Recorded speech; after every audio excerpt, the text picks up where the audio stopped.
வணக்கம். நாம் இன்று இந்தியாவில் காதல் கடவுள்களாக கொண்டாடப்படும் ரதி மன்மதனை பற்றி பார்ப்போம். பரிணாம வளர்ச்சியில் காதலும் கடவுளும் இணை பிரியாதவை என்பது நமக்கு தெரியும். தென்றலை தேராக்கி காமன் விழாவில் கட்டப்படும் மகர தோரணத்தில் உள்ள மீனை கொடியாக்கி இனிக்கும் கரும்பை வில்லாக்கி அந்த வில்லில் எய்திட மலர் அம்புகளை காதல் கடவுளான மன்மதன் கைகளில் தந்து மன்மதனுக்கு ஒரு அழகிய உருவத்தை தந்துள்ளன இந்திய புராணங்கள். மன்மதன் என்றால் மனதிலிருந்து பிறந்தவன் என்று பொருள்படும். இவனது மனைவியான ரதிதேவிதான் உலகத்திலேயே மிக அழகாத பெண் என்றும் கனிந்த காதலின் சின்னமாக திகழ்வது ரதி மன்மத வசந்தோற்சவ ஊர்வலமே என்று பாடுகின்றன இந்திய புராணங்கள். தனது கைகளில் கரும்பு வில் மற்றும் மணக்கும் மலரம்புகளை ஏந்தியவாறு வசந்த காலத்தில் தென்றல் தேரேறி தனது உற்ற தோழியான காதல் மனைவி ரதியுடன் மன்மதன் வலம் வரும்போது அங்கே சிவபெருமான் பெருந்தவம் செய்து கொண்டிருந்தார். பார்வதியின் வேண்டுகோளுக்கு இணங்கி நீண்ட தவம் செய்த சிவபெருமானின் மனதில் காம உணர்வை ஏற்படுத்த கணைகள் தொடுக்கிறான் மன்மதன். தவம் கலைந்த சிவபெருமான் தனது நெற்றிக்கண்ணை திறக்க மன்மதன் எரிந்து சாம்பலாகிறான். அப்போது மன்மதனின் காதல் மனைவி இறைவனிடம் முறையிட அவளது கண்களுக்கு மட்டும் புலப்படும்படி காமனை மீண்டும் உயிர்ப்பிக்கிறார் சிவபெருமான். அதாவது உடல் ரீதியான காமத்தை எரித்து மனரீதியான உள்ளன்பையும் காதலையும் உயிர்ப்பிக்கும் உடலற்ற ரூபமான அனங்கன் என்று மன்மதன் திகழ்கிறான். இவ்வாறு காதல் வேறு காமம் வேறு என்று முறைப்படுத்தப்பட்ட காதல் நெறிமுறைகளை அழகாக உரைக்கிறது நமது இதிகாசங்கள்.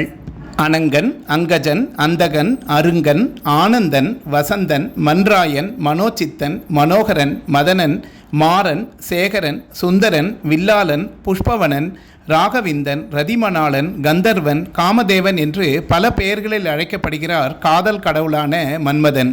இவர் திருமாலின் மானச புத்திரர். பிரத்யும்னன் என்று பெயர். தென்றல் இவரது தேராகும். வாகனம் பச்சை கிளி, வாள் தாழம்பு மடல், கொடி குயில். இவரது கையில் கரும்பு வில் இருக்கும். வில்லின் நான் தேனீக்களால் அதாவது வண்டுகளால் ஆனது.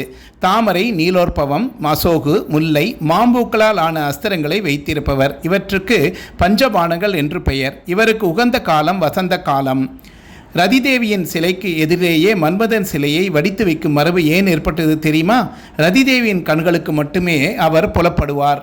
மன்மதனின் சிற்பம் சற்று வித்தியாசமாக 6 கரங்களுடன் காட்சி தருகிறது. வலது கரங்கள் இரண்டிலும் புஷ்பபானங்கள் பிரயோகிப்பதற்கு ஏற்றாற்போ தயாராக உள்ள பாவனையில் அமைக்கப்பட்டுள்ளது. இன்னொரு கரத்தில் அங்குசம் ஏந்தியபடி உள்ளார்.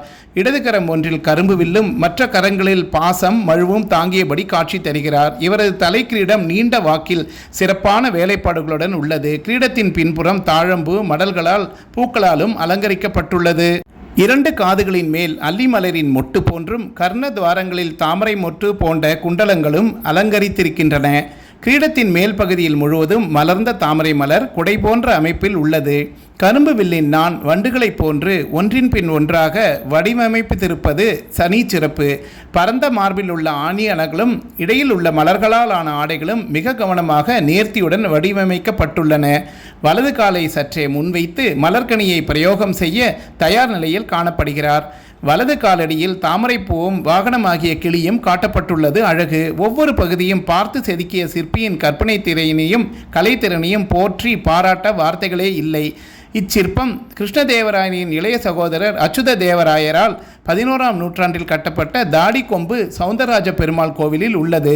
சேலம் தாரமங்கலம் கைலாசநாதர் கோவிலிலும் உள்ள ரதிதேவியின் சிலை அருகே இருந்து பார்த்தால் மன்மதனின் சிலையும், மன்மதனின் சிலையே இருந்து பார்த்தால் ரதிதேவியின் சிலையும் தெரியும் வண்ணம் உள்ளது. மற்ற இடங்களிலிருந்து பார்த்தால் மன்மதனின் சிலை புலப்படாது என்று சொல்லப்படுகிறது. ஆண்களுக்கு திருமணம் நடக்க ரதிபூதை செய்வதை பற்றி காண்போம். தாடிக்கொம்பு அருள்மிகு சவுந்தரராஜ பெருமாள் கோவிலில் மண்டபத்தில் ரதி மன்மதன் சிலைகள் உள்ளன. திருமணமாகாத ஆண்கள் ரதிக்கு 5 வியாழக்கிழமைகள் தொடர்ந்து பூஜைகளை மேற்கொள்ள வேண்டும். முதலில் ரதியின் சிற்பத்தை தண்ணீரால் கழுவி பின்னர் மஞ்சள் குழைத்து சிற்பம் முழுவதும் பூசி குங்குமம் போட்டு வைத்து பின்பு ஒரு மாலையை சிற்பத்தின் கழுத்திலும் மற்றொரு மாலையை கையில் போட்டும் தேங்காய், பழம், சூடம், பத்தி வைத்து பூஜை செய்து சிற்பத்தின் கையில் உள்ள மாலையை பூஜை செய்பவர் தன் கழுத்தில் போட்டுக்கொண்டு சிற்பத்தினை 3 முறை வலம் வந்து பெருமாள் சன்னதியில் பெருமாளுக்கு அர்ச்சனை செய்து வழிபட்டு வந்தால் விரைவில் திருமணம் ஆகும். இதேபோல திருமணம் தாமதமாகும் பெண்களுக்கு மன்மத பூஜை செய்ய வேண்டும். பெருமாள் கோயில் மண்டபத்தில் உள்ள ரதி சிலைக்கு திருமணமாகாத கன்னி பெண்கள் 5 வியாழக்கிழமைகள் தொடர்ந்து தண்ணீரால் சிற்பத்தை கழுவி பின் மஞ்சள் குழைத்து சிற்பம் முழுவதும் பூசி குங்குமப் பொட்டு வைத்து ஒரு மாலையை சிற்பத்தின் கழுத்திலும் மற்றொரு மாலையை கையில் போட்டும் தேங்காய், பழம், சூடம், பத்தி வைத்து பூஜை செய்து சிற்பத்தின் கையில் உள்ள மாலையை பூஜை செய்பவர் தன் கழுத்தில் போட்டுக்கொண்டு சிற்பத்தினை 3 முறை வலம் வந்து பெருமாள் சன்னதியில் பெருமாளுக்கு அர்ச்சனை செய்து வழிபட்டு வந்தால் விரைவில் பெண்களுக்கு திருமணமாகும். திருமணம் ஆனவுடன் சௌந்தரராஜ பெருமாளை தம்பதியுடன் வந்து பூஜைகள் செய்ய வேண்டும். ரதி மன்மதனின் சிலை வழிபாடு தம்பதிகளிடையே அன்பையும் திருமண யோகத்தையும் கூட்டும் என்பது நம்பிக்கை. நன்றி, வணக்கம். மீண்டும் சந்திப்போம்.